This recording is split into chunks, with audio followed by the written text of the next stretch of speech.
souls, welcome to the Wolf Melodies। तो आप अगर फॉर्मूला फीडिंग करते हुए बहुत ज़्यादा ओवरवेलम फील करते हैं या ये पूरा प्रोसेस आपके लिए सबसे ज़्यादा स्ट्रेसफुल बन गया है, तो मैंने एक सिस्टम बनाया जिससे मुझे फॉर्मूला फीडिंग करना काफ़ी इंजॉयबल रहा, प्लस मुझे वो काफ़ी ज़्यादा ईजी भी रहा। So this video is all about what I keep on my formula feeding table। First thing first, why I created a dedicated space for formula feeding। तो जब मेरी फॉर्मूला फीडिंग जर्नी स्टार्ट हुई तो वो मेरा जापा चल रहा था और तभी प्रणया ने फर्स्ट मंथ में ही ब्रेस्ट फीड नहीं लिया, तो मुझे फॉर्मूला फीड स्टार्ट करना पड़ा। और वहाँ पर क्या हो रहा था, मेरी मम्मा के पास कोई डेडिकेटेड स्पेस नहीं था, तो उसकी बॉटल्स कहीं रखे होते थे, कटोरी चम्मच कहीं रखा होता था। प्रणया को भूख लगती थी तो वो बहुत ज़्यादा रोने लग जाती थी, जो मुझसे नहीं देखा जाता था। उस केस में मैं हमेशा यही सोचती थी कि काश अगर कोई टेबल होता तो वहाँ से मैं फिर भी उसे कम टाइम में बनाकर दूध पिला पाती। क्योंकि ब्रेस्ट फीडिंग में क्या होता है कि अगर बच्चा रो रहा है then mother can breast feed at that time, वो इमिजिएटली कर सकते हैं। लेकिन फॉर्मूला फीडिंग में ऐसा नहीं होता, हमें फॉर्मूला ऑन द स्पॉट बनाना पड़ता है। तो हो सकता है उसमें 5 मिनट लगे, 10 मिनट लगे और तब तक बच्चा रोता ही रहता है। अगर कोई आपके साथ हेल्प करवाने वाला है then it is well and good, कोई संभाल सकता है। लेकिन अगर कोई नहीं है तो फिर एक मदर को फॉर्मूला बनाना और साथ में उसका बेबी भी रो रहा है। कोई भी मदर जो न्यू मदर है वो अपने बेबी का रोना देख ही नहीं सकती। इवन कोई भी मम्मा अपने बेबी का रोना देख ही नहीं सकती। तो उस केस में मुझे लगा कि मुझे एक डेडिकेटेड स्पेस चाहिए ताकि जो फॉर्मूला फीडिंग बनाने का टाइम है मैं उसे कम कर सकूं। ऑब्वियसली उस टाइम को हम कम्प्लीटली तो ख़त्म नहीं कर सकते, लेकिन हम उसे कम तो कर सकते हैं। That's why I created a dedicated space. तो here is a hot kettle.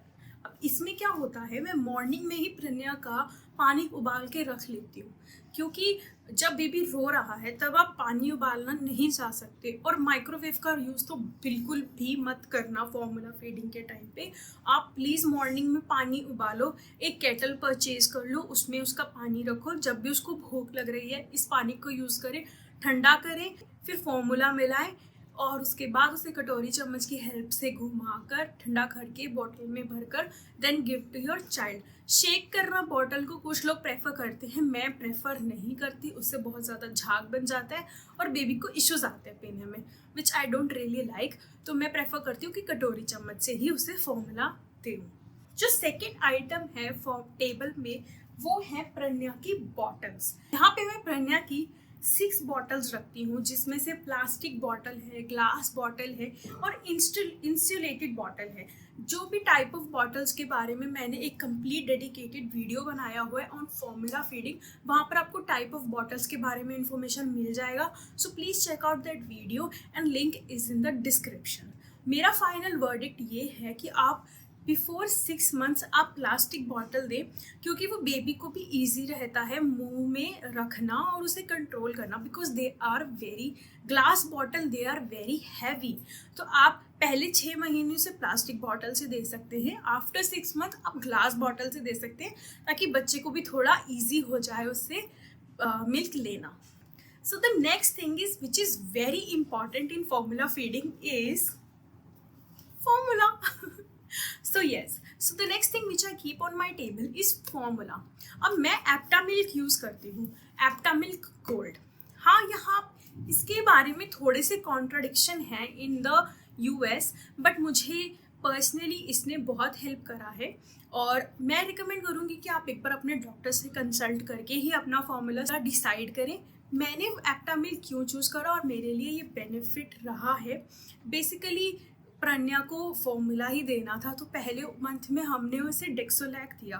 मुझे उसकी ग्रोथ ज़्यादा नहीं दिख रही थी, बहुत ग्रेजुअली दिख रही थी, तो मैंने रिसर्च करा one is the best formula. तो मुझे एप्टा मिल्क गोल्ड के बारे में पता चला और जब से मैंने इसे एप्टा मिल्क दिया है I think she has regained weight really well.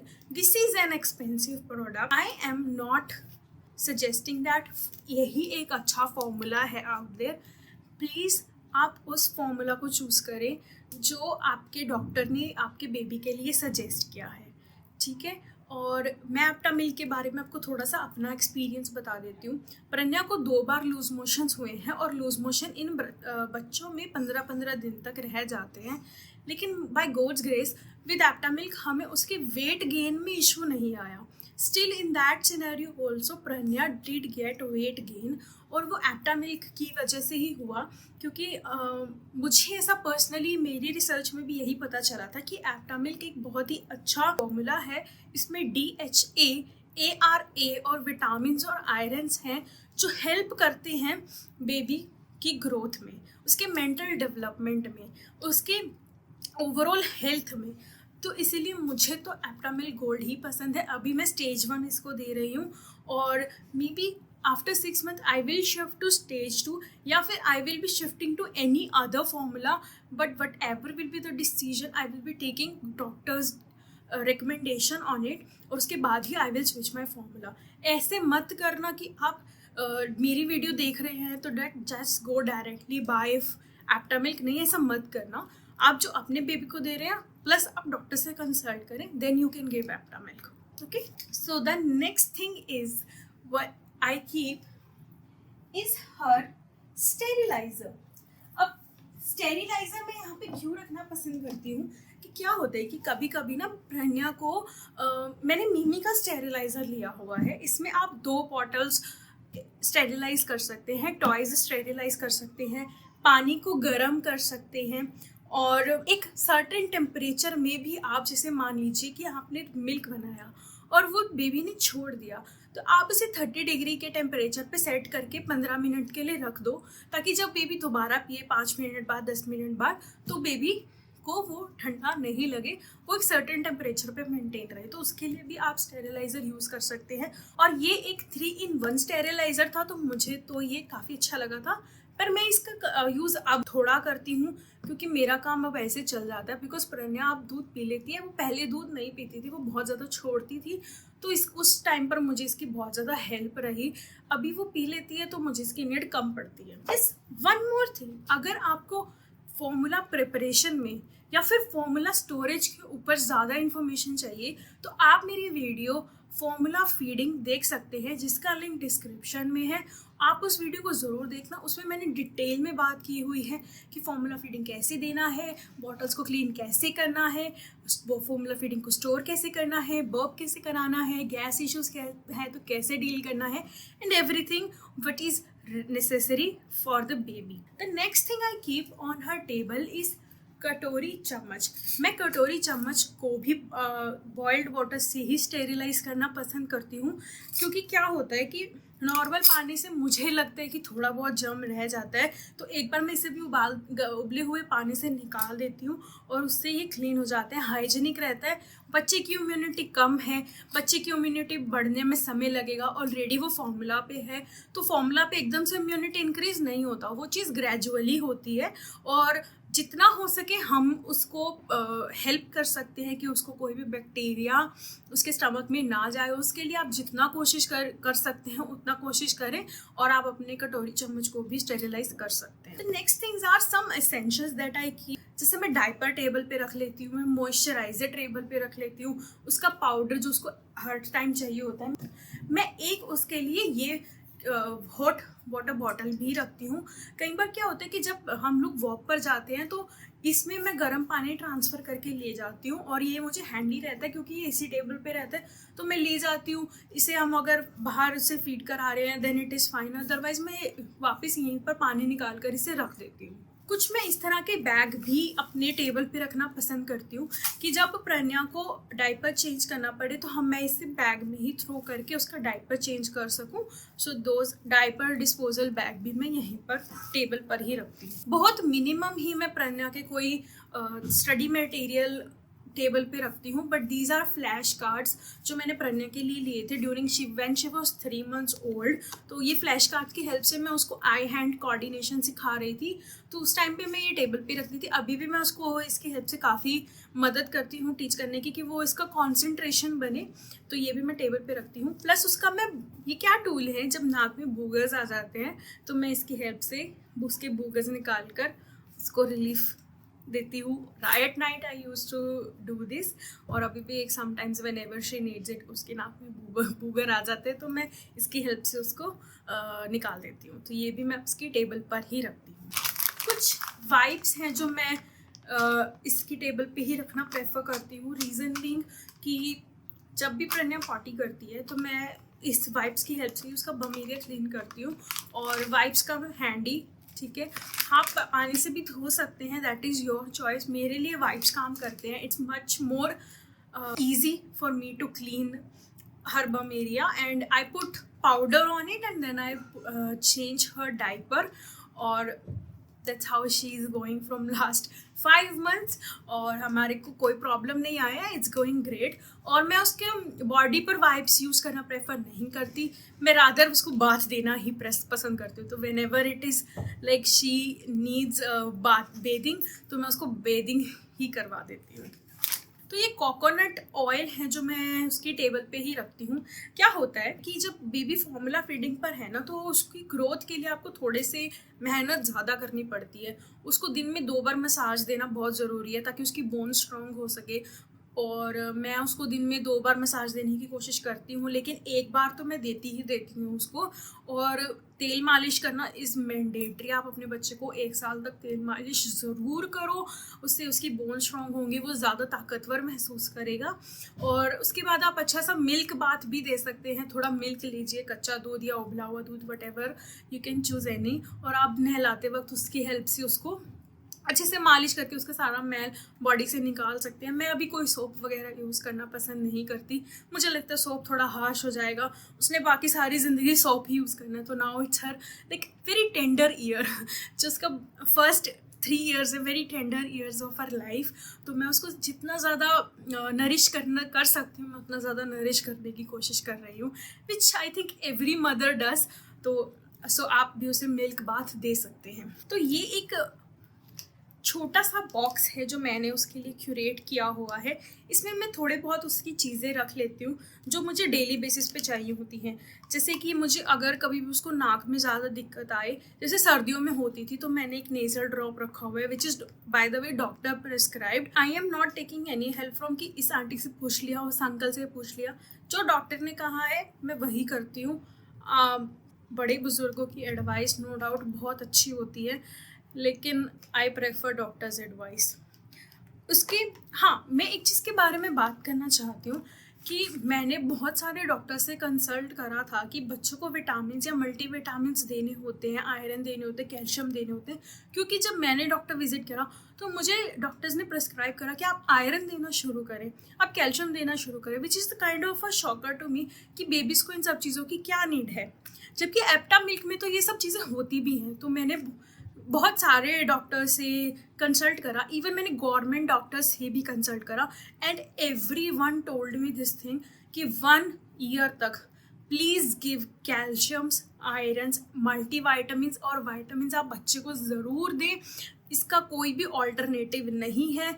अगर आप दे सकते हैं then you must give these things to your children. उसके बाद में थोड़ा सा यहाँ पे सैनिटाइज़र रख लेती हूँ ताकि जब भी मुझे ज़रूरत लगे, थोड़ा सा भी अगर उसको कफ हो रहा है या छींक आ रही है, तो मैं फटाफट से एरिया को सैनिटाइज कर देती हूँ। उसके कुछ रबड़े रख लेती हूँ जो उसकी मुझे चोटी बनाने में सुबह सुबह हेल्प करती है। मेरी सिर्फ यहाँ पर 2 ही चीज़ें हैं जो मैं इसकी टेबल पे रखती हूँ। एक तो मैं अपना हैंड मॉइस्चराइज़र रखती हूँ, दूसरा मैं अपना लिप बाम रखती हूँ। इसकी ज़रूरत पड़ती रहती है क्योंकि हम सारा दिन हैंड वॉश करते रहते हैं। जब भी प्रन्या के पास जाना है तो उससे पहले हैंड वॉश करते हैं। It's a habit which I have and my husband, we both have made in this 5 months, और तो उससे काफ़ी ज़्यादा हैंड ड्राई हो जाते हैं। तो मैं अपना ये एक हैंड मॉइस्चराइज़र रखती हूँ अपनी टेबल के पास। एक मैं सीज़र रखती हूँ क्योंकि मैं प्रन्या की चोटी को ना, मतलब रबड़ों को ऐसे खींच के निकालना पसंद नहीं करती, मैं उनको काट ही देती हूँ। और हाँ, अभी प्रन्या बहुत छोटी है तो वो क्रॉल नहीं करती, तो वो टेबल के पास नहीं जा पाती। जब प्रन्या बड़ी होगी, थोड़ी सी क्रॉल करने लग जाएगी ना, तभी मैं ये शार्प चीज़ें वहाँ से हटा दूँगी। So please don't keep sharp things around baby. एक ये कटर है, नेल कटर, उसका वो भी मैं इसी में रख लेती हूँ बिकॉज बेबी को ना बहुत जल्दी नेल्स आते हैं और वो बहुत ज़्यादा अपने फेस पर भी नेल्स मार लेते हैं, इसलिए मैं पहले ही उसके नेल्स कट कर देती हूँ। 3-4 days में I just cut her nails और I am free for the next 3 days। जो मेरे टेबल के नीचे वाला एरिया है उसमें मैं ये बिन टाइप रखती हूँ। इसमें मैं सारे प्रणया के यूज्ड क्लोथ्स, यूज टाल, जो भी प्रणया ने मतलब यूज रुमाल, एवरीथिंग जो उसने यूज़ कर लिया है, मतलब अब जो नो यूज़ का नहीं है तो मैं उसको गंदे कपड़ों को इसमें डाल देती हूँ, जो मुझे काफ़ी अच्छा आइडिया लगा। मैंने ये यूट्यूब पर ही देखा था और मुझे सच में बहुत अच्छा आइडिया लगा, क्योंकि इससे ना पूरा कमरा मैसअप नहीं होता। तो this is a very great idea. आप कोई एक बिन लगा लीजिए अपने बच्चों के कपड़ों के लिए, जो क्योंकि उसने तो गंदे करने ही करने हैं, उसने अपने ऊपर दूध गिराना ही गिराना है। तो इससे बहुत ज़्यादा स्ट्रक्चराइज ऑर्गेनाइज रहता है आपका कमरा। कुछ मैं टेबल के नीचे एक्स्ट्रा एप्टामिल के डब्बे और थोड़ा सा एक्स्ट्रा पाउडर, वाइप्स, ये सब चीज़ें भी रखना पसंद करती हूँ, just in case. So this was everything that I keep on my table. थोड़ा बहुत कैश भी रखती हूँ मैं इसमें, और बाकी सब तो मैंने आपको बता दिया है। So this was all. तो यही सब था जो आपको भी ईजी रहेगा उसकी जर्नी में वाइल फॉर्मूला फीडिंग, और ये सब आपका ही पीस ऑफ माइंड इंक्रीज करने वाला है, आपको ही हेल्प करने वाला है ड्यूरिंग दिस जर्नी। और आपको अपने लिए ये चीज़ कर लेनी चाहिए, एक टेबल क्रिएट कर लो ताकि आप बार बार भाग नहीं रहे हो कहीं पर सामान लेने के लिए, और वो गंदा भी नहीं हो रहा है। क्योंकि अगर एक डेडिकेट स्पेस होगा तो मतलब पता है ना उसको नहीं छेड़ना है, उसको बार बार नहीं छेड़ना। और जगहों को तो हम लोग छती चीज़ें रखते रहते हैं, कभी कहीं झूठे बर्तन रख दिए, आपका कमरा है, you are all over the place. तो अगर आप एक स्पेस क्रिएट कर लेंगे, it will help you and your baby also ना। So it will smooth up the process of formula feeding. क्योंकि फॉर्मूला फीडिंग ना, जब बच्चा रोता है तो जो फॉर्मूला फीडिंग करता है ना, वही समझ सकता है कि वो कितना ज़्यादा रो रहा है और आपको दूध ठंडा करना पड़ रहा है, फिर आप उसको पिला पाएंगे, क्योंकि आप बेबी को गर्म दूध नहीं दे सकते। It's just as simple as that. तो please do yourself a favour and create a formula feeding table for you and for your child. आपको कोई भी क्वेरी हो आप नीचे कमेंट में पूछ सकते हो, नीचे मेरी मेल आईडी डिस्क्रिप्शन में है, आप वहाँ भी पूछ सकते हो, मेरे इंस्टाग्राम हैंडल पे पूछ सकते हो। इंस्टाग्राम पे हम बहुत ज़्यादा क्यूट वीडियोस डालते रहते हैं, ज़्यादा इंटरैक्टिव वीडियोस हम लोग डालते हैं, प्रणया की ग्रोथ के बारे में, प्रणया के डेली माइलस्टोन्स के बारे में, उसकी जनरल लाइफ के बारे में वहाँ पर अपडेट रहता है। तो आप मुझे वहाँ पर भी ज्वाइन कर सकते हो, हैंडल यहीं पर है और लिंक भी आपको डिस्क्रिप्शन में मिल जाएगा। और फॉर्मूला फीडिंग के ऊपर कुछ और आपको इन्फॉर्मेशन चाहिए तो उसका लिंक भी आपको डिस्क्रिप्शन में मिल जाएगा। Do watch that video, share with your new mom friends, और कुछ भी आपका कंसर्न हो आप मुझसे ज़रूर पूछना। I will be happy to assist you. Happy new mom journey to you momma and enjoy this journey. बहुत ही एम्ब्रेसिंग, बहुत ही थैंकफुल जर्नी है। मुझे पता है कि हम लोग मॉम्स कितने ज़्यादा इवॉल्व हो रहे हैं इसकी वजह से।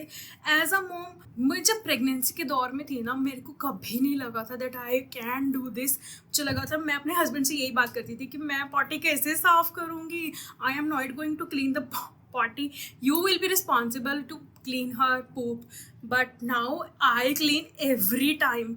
उन्होंने अभी फादर्स डे पे फर्स्ट टाइम ही clean her poop. So that's how we evolve, and I am embracing my motherhood journey. It took me a shock for the first month, and I did had 3 breakdowns in my first month. I'm not gonna lie, it was tough for me at the beginning, lekin eventually it gets better. Trust me, it gets better.